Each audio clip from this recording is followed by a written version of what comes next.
नमस्कार, आप देख रहे हैं YBN बिहार झारखंड और मैं हूं आकाश तिवारी। बिहार की राजनीति में ठंड बढ़ रही है, लेकिन सियासी पारा इस वक्त अपने चरम पर है। वजह सिर्फ मकर संक्रांति नहीं, वजह है दही चूड़ा का वो भोज जिसने एक बार फिर बिहार की राजनीति में भूचाल ला दिया है।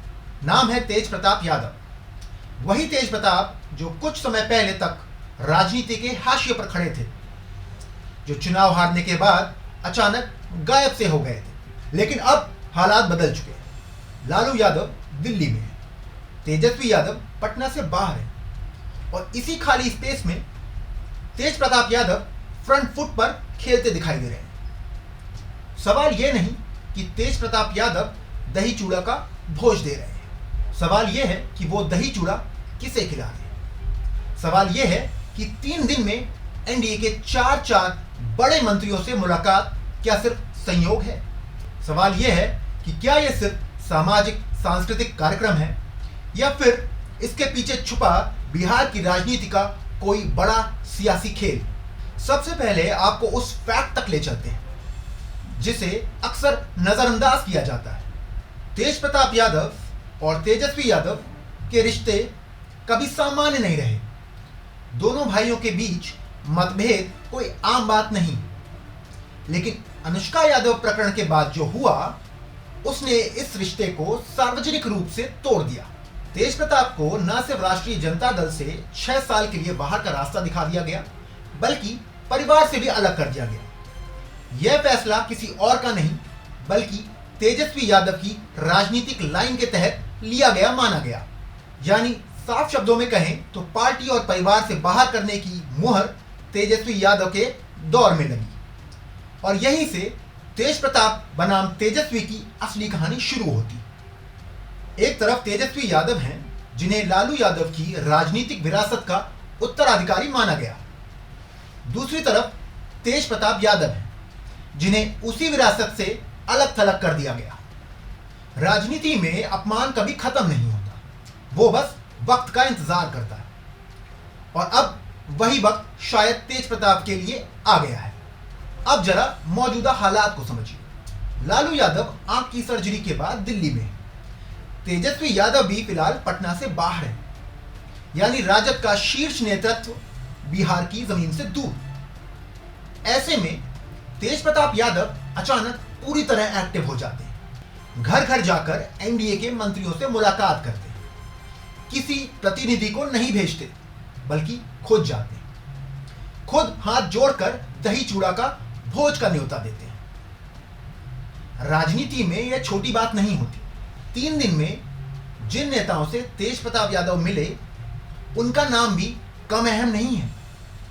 पंचायती राज मंत्री के घर जाना हो, उप मुख्यमंत्री विजय कुमार सिन्हा से मुलाकात हो, एचएमएस के मंत्री संतोष कुमार सुमन से बातचीत हो या फिर बीजेपी विधान परिषद के सभापति अवधेश नारायण सिंह को मिलना, ये नाम एनडीए की सत्ता संरचना में बेहद अहम है। सवाल उठता है कि तेज प्रताप यादव सिर्फ सामाजिक रस्म निभा रहे हैं या फिर जानबूझकर सत्ता के केंद्र के करीब जाने की कोशिश कर रहे हैं। तेज प्रताप यादव खुद कह रहे हैं कि यह सब सामाजिक और सांस्कृतिक कार्यक्रम है। मकर संक्रांति पर दही चूड़ा भोज बिहार की परंपरा है, लेकिन बिहार की राजनीति में दही चूड़ा कभी सिर्फ परंपरा नहीं रहा। लालू यादव ने ही इसे सत्ता का प्रतीक बना दिया था।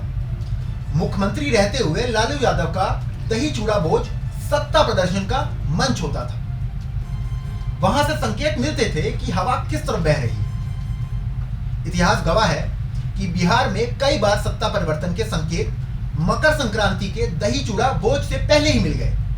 यही वजह है कि इस बार तेज प्रताप यादव का दही चूड़ा भोज सिर्फ एक आयोजन नहीं बल्कि एक राजनीतिक संदेश के तौर पर देखा जा रहा है और यह संदेश सीधे सीधे तेजस्वी तक भी पहुंच रहा है, क्योंकि तेज प्रताप उन्हीं लोगों से नजदीकियां बढ़ा रहे हैं जिन्हें तेजस्वी और राजद अपना राजनीतिक दुश्मन मानते हैं, यानी एनडीए। यहां पर तेज प्रताप बनाम तेजस्वी का फैक्ट और मजबूत हो जाता है। तेजस्वी यादव ने जिस भाई को पार्टी और परिवार से बाहर का रास्ता दिखाया, वही भाई अब तेजस्वी के विरोधियों के साथ बैठकर राजनीतिक रिश्ते बना रहा है। ये सिर्फ बदले की भावना नहीं है, ये राजनीतिक अस्तित्व की लड़ाई भी है।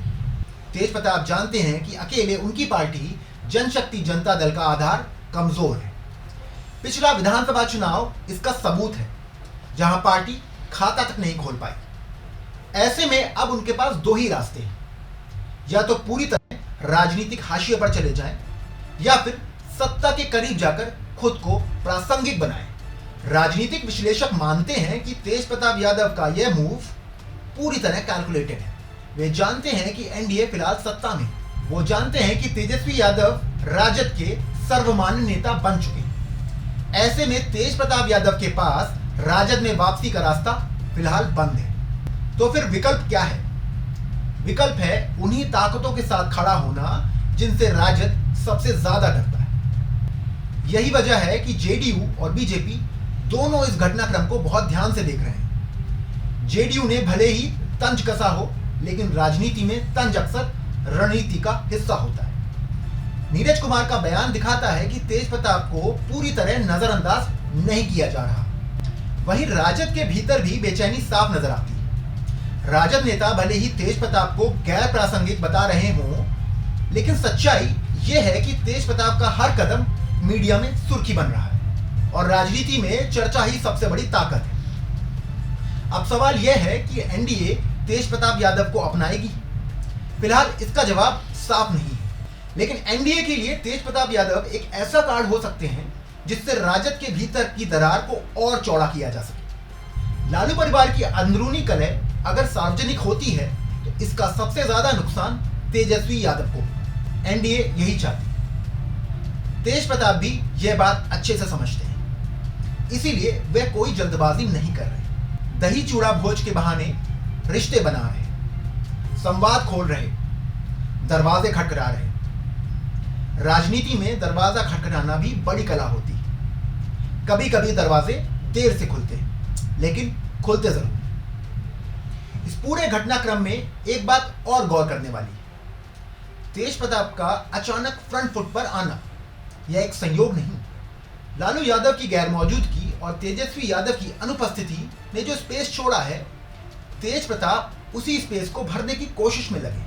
वो खुद को लालू यादव की विरासत का दूसरा दावा पेश करने की कोशिश में है। भले ही पार्टी ने उन्हें निकाल दिया हो, लेकिन यादव वोटर के एक हिस्से में आज भी तेज प्रताप की पहचान बनी हुई है। मकर संक्रांति के बाद क्या होगा यह कहना अभी मुश्किल है, लेकिन इतना तो तय है कि दही चूड़ा भोज के बाद बिहार की राजनीति में हलचल जरूर बढ़ेगी। तेज प्रताप यादव का यह कदम सिर्फ एक कार्यक्रम नहीं है, बल्कि एक संकेत है।